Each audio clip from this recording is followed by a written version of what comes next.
Hi guys, KKaceh here. With the trailer of Monster Hunter Wilds coming ever closer, and there's so many monsters already out in this game, especially Wyvern and Dragons, I've been thinking if the developers will be able to keep us surprised with their creativity when they start showcasing their gameplay, along with the most important thing, their new monsters. When it comes to monster design, I really hope they haven't run out of creativity and stray away from their design philosophy, at which the monster designs are created based on realism.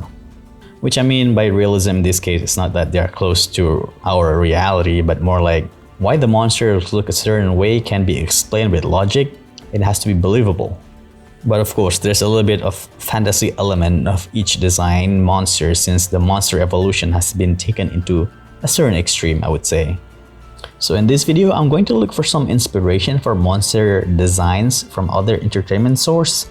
And this time, I have decided on Yugi-Oh, since this game has tons of cards and the monster types are varied, like dragons, dinosaurs, insects, beasts, reptile, and etc. So there are plenty of inspiration that we can draw from this trading card game. For now, since there are tons of dragons and wyverns already in Monster Hunter franchise, I'm going to look if we can draw even more unique dragon design from Yugi-Oh. As you guys can see, there are tons of dragons cards in Yugi-Oh. So I have looked into them one by one last night, and I have picked several monsters that have design that may be incorporated in Monster Hunter series, which means it still has a very strong sense of realism in it. I'm going to split the dragon type video into 2 or 3 parter since I think I have picked about 40 cards to look into, and recording all of them at once is tough for me when it comes to editing. If these 2 to 3 videos are popular enough, I will look into another monster type since there are plenty of inspiration that we can draw from Yugi-Oh monster design. Also, I have looked into so many of the dragon designs in Yugi-Oh. Most of them are quite generic, and many of them already share the similar trait with Monster Hunter monsters, like the iconic Blue Eyes White Dragon shares so much similar skeleton to Fatalis skeleton, with being able to stand in 2 legs and have 2 front arms, but maybe shorter neck. So for this video purpose, I'm only going to select monster that looks unique, but also seems to be plausible to exist on the universe of Monster Hunter. And I might tweak some of the details that they might look like a dragon in the card, but I might end up swapping their details into different species. I'm also not including dragons that can stand on 2 legs, since the only dragons that we know capable of doing that are Fatalis, Lo Shanlong, and Dire Miralis. And sorry if I miss any of the monster out there. And I think it makes sense that other dragons / wyverns are not be able to stand on 2 legs like these 3 monsters, since these 3 are quite ancient. That's why they're elder dragons, right? And also, I think that in biology or something, that if you're able to stand on your 2 legs despite your big body size, that means your evolution and intelligence has evolved quite significantly or something like that. I don't know, I'm just spitballing here, which also kind of makes sense if that's true, because Fatalis is still one of the most formidable monster ever exists in Monster Hunter universe. So having monsters that can stand on 2 legs is supposed to be rare. Also, no humanoid dragons. I know they are cool, but I don't think the dragons in Monster Hunter series has evolved to that extent yet. And before we start, don't forget to leave a like and subscribe. It will help my channel a lot as I keep making content and spending a lot of time thinking for ideas for content that might be interesting for you guys. Anyway, enough yapping, let's just get started into the list. After I pick the cards, this being ordered randomly, I think, I don't know. So I'm just gonna go with how the Master Duel game has arranged it for me. So the first card will be the Guard Dragon Justicia. This monster really reminds me of Namiel, since Namiel is also a monster that was inspired by a deep sea creature.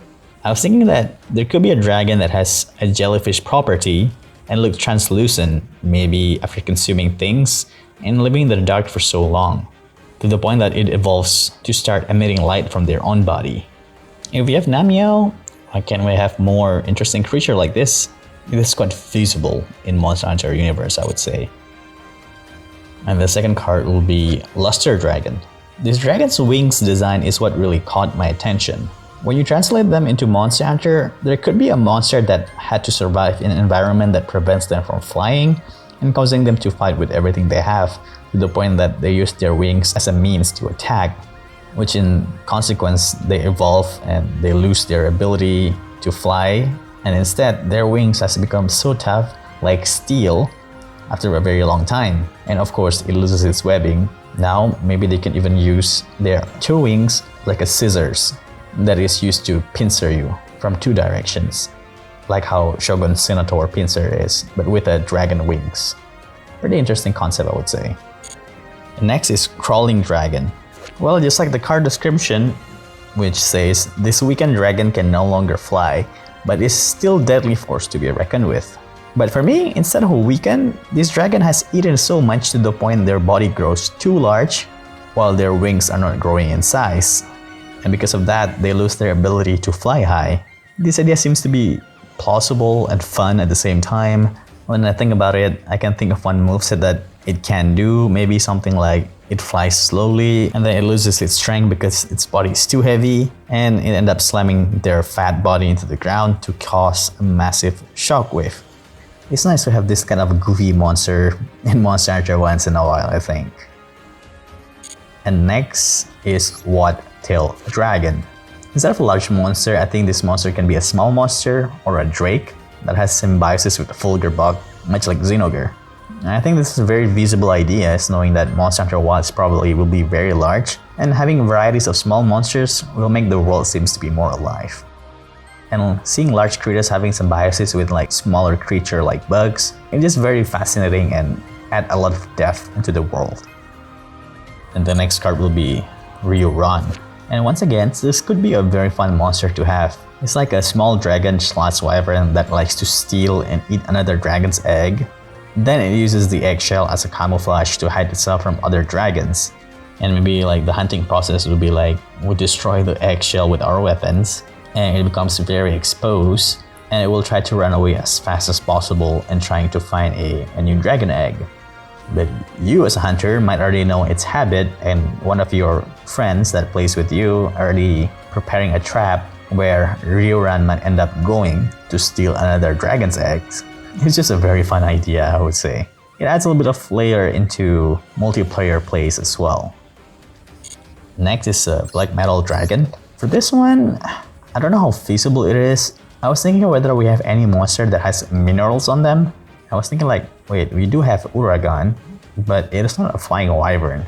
Maybe it is possible to have some kind of flying wyvern that has some of its body part are composed of minerals, and we could mine from its wings or chest or something. And one mechanic that I can think of, maybe it will use some of the metal from its body to launch a projectile attack, but those metals will be gone forever, and it end up leaving itself exposed for attacks. So the longer the fight lasts, the less advantageous it is for the monster. I don't know, just some random ideas that I think might be an interesting gimmick, which is an idea that I draw from Nergigante that can shoot spikes, but spikes keeps growing from its body, and you cannot grow metals from bodies, I hope. And the next one is Jiao 2. For this one, I was thinking whether we have any tortoise monster in Monster Hunter, and then I realized we do have one. And there's only one from Monster Hunter Online. And it is not a special species, but it is an elder dragon, a flying tortoise. So I think having a tortoise monster species will be interesting as well, since it will be very fascinating to see this monster hide themselves in their shells, or even some of its body parts to mess around with the hunters. Like you are focusing too much on its head, so you end up hiding its head. And if you're focusing too much on its arm or its leg, it will hide its legs or arms, and so on and so on. And at this point, blunt weapon seems like a good choice, isn't it? Just an idea to throw out there. And the next card is Spear Dragon. This one seems very feasible as well. We know that it is possible for animals to evolve to the point of having a long beak, like some real-life birds. I was thinking dragon and wyvern should be possible too. Like maybe having a different diets from typical wyvern and dragons. So instead its diet having a normal meat, it is like to find insects inside the wood or even rocks, to the point its mouth evolves over time to become like a drill or maybe even a spear. Pretty feasible in Monster Hunter, I would say. And I think fighting it from the front is not a good choice, since the head will be like a tip of a spear. The area is very small and it is better for you to actually hit the side of the head. Another interesting usage of hitboxes, or we call it hurt boxes. Pretty fun I would say. The next one is Golem Dragon. We know that Brachydios is a punchy wyvern and Rajang is a punchy beast. I was thinking maybe we could have a Leviathan or amphibian monsters that has a big arms that they use to pick and slam its prey to the ground. And the arms are so tough like steel. And there could be a moment that they use their arms to shield its own body from any attacks. I think it's still a very visible idea as well. And next we have Night Dragolich. We already have an undead dragon, Falhazak, from Monster Hunter World. But I think having another one isn't too bad. And combining it with elements that Namiel have to be able to glow, just imagine how this monster would look like. If Monster Hunter Wilds is going to have an in-game life and night cycle, I think this monster could be potentially one of the creepiest monsters in Monster Hunter franchise, alongside the likes of Gogmazios and Nakarkos. And the next card will be Magma Dragon. Not really sure about this one, why did I pick it, but thinking about it, maybe it's just a small change. You already have a tons of magma related monster like Magma Almudron, Crimson Fatalis, and so on and so on. So instead of dragons or wyverns, we could have a beast or amphibians monster type instead, since it is nice to have a complete set of magma monster or something like that. Get rid of that weird fin on its back and maybe instead make it have an ability to stick hot rocks into its body or claws to slam or swipe the player with it. Like how Agnaktor or Lavasioth using magma to toughen its scales. And the next one is Teni Mapura. It is still related to the Magma Dragon, but for this one, I was thinking that Snake Monsters type really needs to come back in Monster Hunter Wilds. Since seeing all kinds of snakes that has evolved in different extreme environment will be just very pleasing for a monster hunting experience in my opinion. And then at the same time, complete the Magma set for all monsters, right? And now we only have few left. The next one is Winehorde Dragon. For this one, I was thinking how many flying monsters with giant horn do we have in this series? There are many monsters with horns, that's for sure. And there are a couple of monsters with giant horns, but with giant horns as its main weapon and able to fly as well. The closest I can think of is of course Monoblos and Diablos, but they don't stay afloat for very long. I was thinking like there could be a monster that is like a ballista incarnate that likes to propel itself very fast or just to take a dive from the air straight into you. But of course, not as fast as Valstrax, mind you.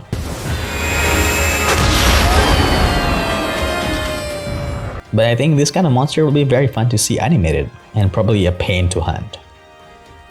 And the last card for this episode would be Tiger Dragon. This one, the reason why I pick it is nothing too crazy. It's just its sense of aesthetics, it looks just so different. Well, we have Teostra Lunastra as a lion dragon. Why can't we have Tiger Dragon as well? Make it a white tiger while they are at it. And its main habitat in snowy region because it could use its color as a camouflage and make the lore that it has rivalry with Lunastra and Teostra. Alright, that's it for now for this video. As you guys can see, we still have plenty of cards to go through, even with just the dragons and the worm monster types. So if you want to see me talk about it, leave a like and subscribe. And I have said I am planning to finish the dragon type for sure. Not sure if I'm going to continue with the other types, but if this video with the other two upcoming ones have quite a bit of views and many people are interested with other types, then I will start looking on other monster types and do my homework researching on them to see which one are suitable to be in Monster Hunter series. Of course, there are plenty of cards that I need to look one by one, so it's a lot of homework. Anyway, thanks so much for watching. Until the next video, stay sharp hunters. And don't forget to subscribe. Let's get that subscriber count to 500 before the end of March.